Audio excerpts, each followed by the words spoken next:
you find yourself wide awake again, staring at the ceiling. The clock glowing 3:17 a.m. It happens almost every night, doesn't it? That frustrating, quiet hour where your mind starts racing, and you know precious sleep is slipping away. You might wonder, is this just part of getting older? Am I destined for broken sleep? You feel tired, maybe even a little anxious, knowing the morning will come too soon. This isn't just an inconvenience. It affects your whole day, your energy, your mood, even your memory. It feels like your body clock is just off. But what if I told you that waking up at this specific time isn't random? And the reason might be something you haven't even considered. It's often a signal your body is sending. And understanding that signal is the first step to sleeping through the night again. In this video, we're going to uncover the surprising reasons why you keep waking up around 3 a.m. and talk about simple, practical steps you can take to reclaim your peaceful sleep. Stick around until the very end, because we'll get to something that might truly surprise you and make all the difference. Now, let's dive into the first key area that could be secretly hijacking your sleep, especially in those early morning hours. This one often flies under the radar, but it's incredibly common, particularly as we get a little older. I'm talking about your blood sugar levels. Think about it, your body is working all night, even when you're asleep. It needs a steady supply of energy. If your blood sugar drops too low while you're sleeping, something called nocturnal hypoglycemia, though you don't need to remember the fancy name, your body sees this as an emergency. It thinks, oh, energy is running out. And what does it do? It releases stress hormones like adrenaline and cortisol.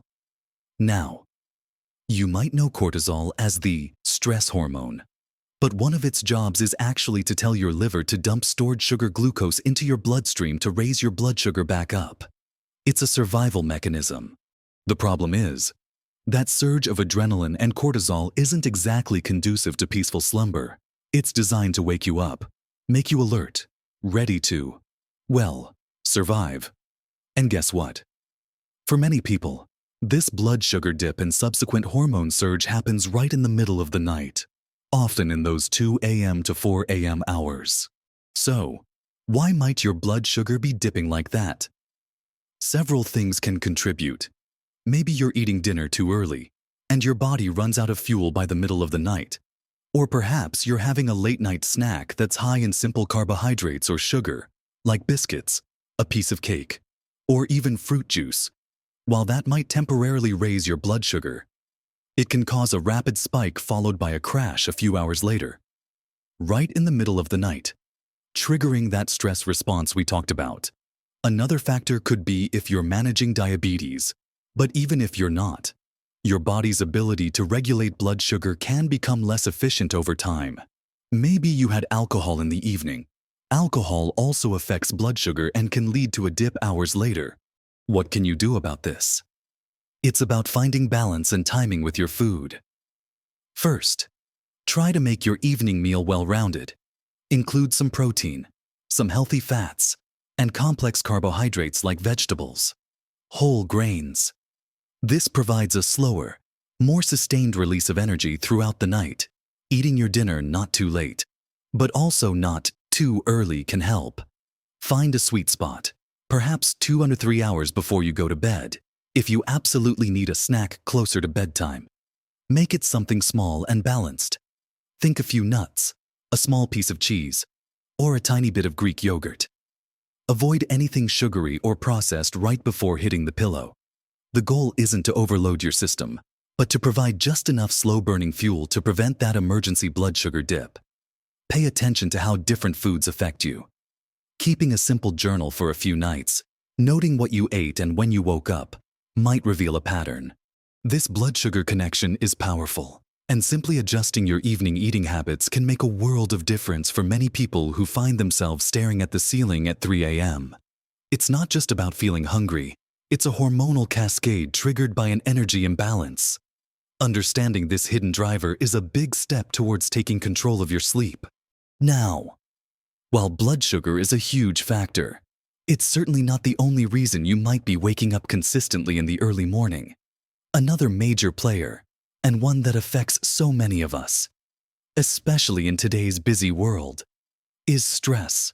And not just the obvious, "I'm feeling stressed" kind of stress, but the underlying, chronic stress that your body might be holding on to without you even fully realizing it during the day. Remember, we talked about cortisol. Your body naturally follows a rhythm with cortisol. It's supposed to be high in the morning to help you wake up and get going, and then gradually decline throughout the day, reaching its lowest point in the evening, allowing you to relax and fall asleep. But when you're under chronic stress, whether it's worries about family, finances, health, or just the general pressures of life, this natural rhythm can get completely out of whack. Instead of dipping low in the evening, your cortisol levels might stay elevated, making it hard to fall asleep in the first place. Or, perhaps more relevant to that 3 a.m. wake-up call, your body might experience a surge of cortisol in the middle of the night. Why would this happen at 3 a.m.? It's often linked to the fact that sleep naturally becomes lighter as the night progresses. You move through different sleep cycles, from deep sleep to REM sleep, where dreams happen to lighter stages. As you transition into those lighter stages in the early morning, any underlying stress or anxiety can surface more easily. Your mind might start replaying worries from the day, jumping to tomorrow's tasks, or just generally feeling restless and uneasy. This mental activation triggers that cortisol release, essentially hitting an internal alert button. It's like your brain takes advantage of the lighter sleep period to catch up on all the worrying it didn't fully process during the day. You might wake up feeling wide awake, sometimes with your heart racing slightly, or just a general feeling of unease that makes it impossible to drift back off. So, what can you do about this stress-induced 3 a.m. waking? It's not always easy to eliminate stress from our lives, but we can learn better ways to manage it, especially in the hours leading up to bedtime. The key is to create a buffer zone between your daytime worries and your sleep time. This means winding down intentionally in the evening. Avoid stimulating activities like watching the news, engaging in stressful conversations, or working on challenging tasks in the hour or two before bed. Instead, incorporate relaxing activities into your routine. This could be reading a physical book not on a screen, listening to calm music, taking a warm bath, doing some gentle stretching or yoga, or practicing simple mindfulness or meditation exercises. Even just 10-15 minutes of focusing on your breath can make a huge difference in calming your nervous system. Some people find it helpful to write down any worries swirling in their head about an hour or two before bed. Get them out of your head and onto paper.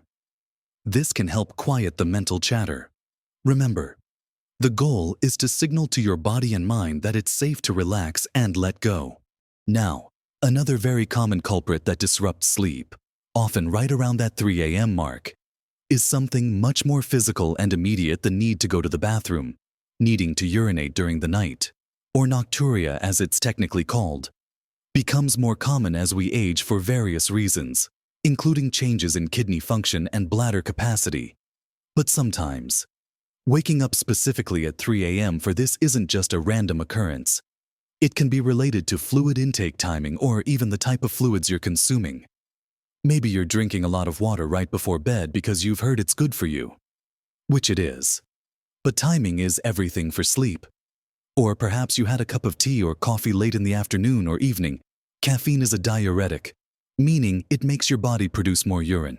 Even if you had it hours ago, its effects can linger into the night. And alcohol is a double whammy. It might initially make you feel sleepy, but it disrupts your sleep architecture later in the night. And it's a diuretic. So, that 3 a.m. wake-up might be your body needing to eliminate fluids. And because your sleep is already becoming lighter, you're more likely to fully wake up from the signal. What can you do to reduce those nighttime bathroom trips? It's relatively straightforward, but requires consistency. First, manage your fluid intake in the hours before bed. Try to front-load your hydration earlier in the day and taper off your fluid intake significantly in the 2 to 3 hours before you plan to go to sleep. This doesn't mean dehydrating yourself, just being mindful of timing. Limit or avoid caffeine and alcohol in the late afternoon and evening. If you really enjoy a warm drink before bed, switch to herbal teas that are naturally caffeine-free, like chamomile. Also, elevating your legs for a while in the evening, say for an hour or two before bed, can help reduce fluid retention in your lower body during the day, which might otherwise make you need to urinate once you lie down flat for several hours. For some, simply emptying their bladder right before getting into bed is a helpful step. While there can be underlying medical reasons for frequent nighttime urination that should be discussed with a doctor, for many, adjusting fluid timing and avoiding diuretics in the evening can make a significant difference in stopping those 3 a.m. bathroom alarms. These strategies, alongside managing blood sugar and stress, cover some of the most common culprits behind waking up in the wee hours.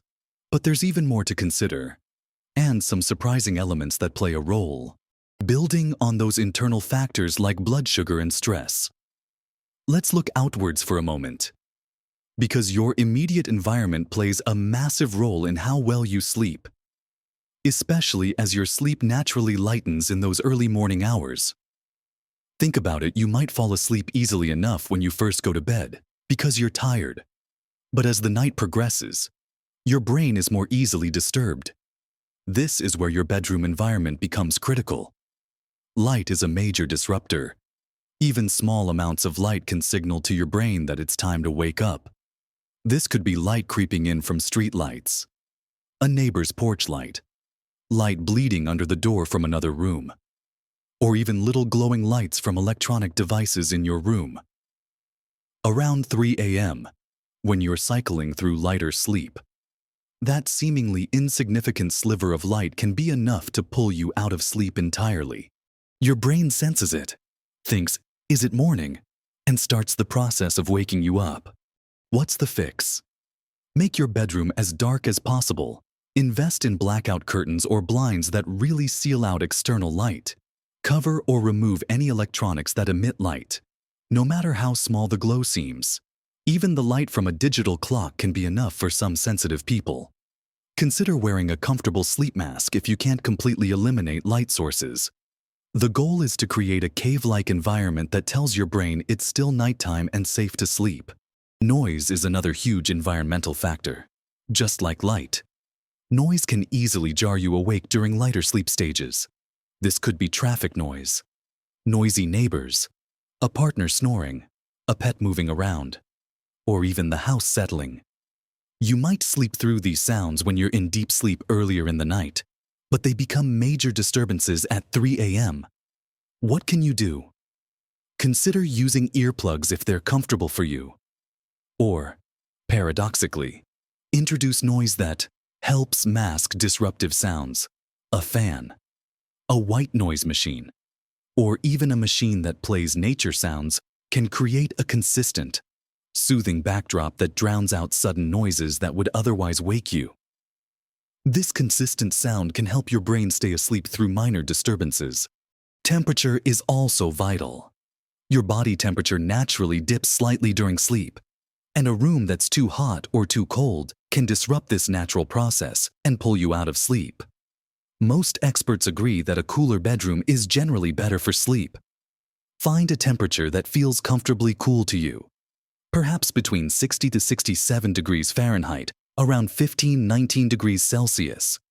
Use breathable bedding and adjust layers as needed. A stuffy, warm room is a common reason for restless sleep and waking up feeling overheated in the early morning. Finally, let's talk about some general evening habits that can contribute to that 3 a.m. wake-up call. We touched on late meals and drinks, but other things you do or don't do in the hours before bed matter. Consistent sleep schedule. Going to bed and waking up around the same time every day, even on weekends, helps regulate your body's internal clock, your circadian rhythm. If you have a wildly different schedule on some days, It confuses your body and makes it harder to maintain solid sleep through the night. Screen time. Using phones, tablets, computers, or watching TV late in the evening exposes you to blue light, which suppresses melatonin, the hormone that helps you feel sleepy. This can make it harder to fall asleep and also disrupt the quality of your sleep throughout the night, making you more prone to waking up. Try to put screens away at least an hour before bed. Exercise timing. Regular exercise is fantastic for sleep, but intense workouts too close to bedtime can be stimulating and raise your body temperature, making it hard to settle down. Aim to finish vigorous exercise several hours before you plan to sleep. Gentle activities like a light walk or stretching are usually fine closer to bedtime. So, when you combine the possibility of blood sugar dips triggering a stress response, underlying stress causing cortisol surges, timing of fluids leading to bathroom needs, a disruptive bedroom environment, and less than ideal evening habits, you start to see that waking up at 3 a.m. isn't usually just one thing going wrong. It's often a combination of these factors. The shocking part isn't necessarily one single dramatic cause, but rather how these seemingly small, often overlooked elements of your daily life and environment are working together, specifically impacting your sleep when it's naturally lightest in the early morning. It's your body reacting to these subtle imbalances and disturbances. The good news, and this is the important takeaway, is that because it's often a combination of factors, addressing even one or two of them can start to make a real difference. You don't have to overhaul your entire life overnight. Start small. Maybe you try adjusting your dinner time and adding a balanced snack a couple of hours before bed. Or you focus on dimming the lights and putting away screens in the evening. Or you start a simple 5-minute relaxation practice before getting into bed. Pick one thing that resonated with you today and commit to trying it consistently for a week. See how you feel. Then maybe add another. It's about making gentle, sustainable changes that support your body's natural sleep rhythms. Remember, waking up at 3 a.m. isn't just something you have to accept as part of getting older. While sleep patterns do change slightly over time, consistent nighttime waking is often a sign that something is slightly off balance. And often, it's something you have the power to influence. You deserve restful, uninterrupted sleep by paying attention to things like your blood sugar, managing stress, being mindful of hydration and evening habits, and optimizing your sleep environment. You can significantly improve your chances of sleeping soundly through the night. Don't get discouraged if you don't see results immediately. Finding the right combination of strategies for you takes a little patience and experimentation, but know that it is absolutely possible to reduce or even eliminate those frustrating 3 a.m. wake-up calls and wake up feeling more rested and ready to enjoy your day. Your body is incredibly resilient, and it responds positively to supportive habits. I really hope this has shed some light on why you might be waking up in the middle of the night and given you some practical ideas to try. I'd love to hear from you. Have you experienced this? What have you tried? Share your thoughts and experiences in the comments below. Your insights could help others too. If you found this video helpful, please give it a thumbs up. It helps others find this information. And if you haven't already, consider subscribing to my channel for more tips and insights on living your best life at every age. We cover all sorts of topics to help you stay healthy, happy, and energized.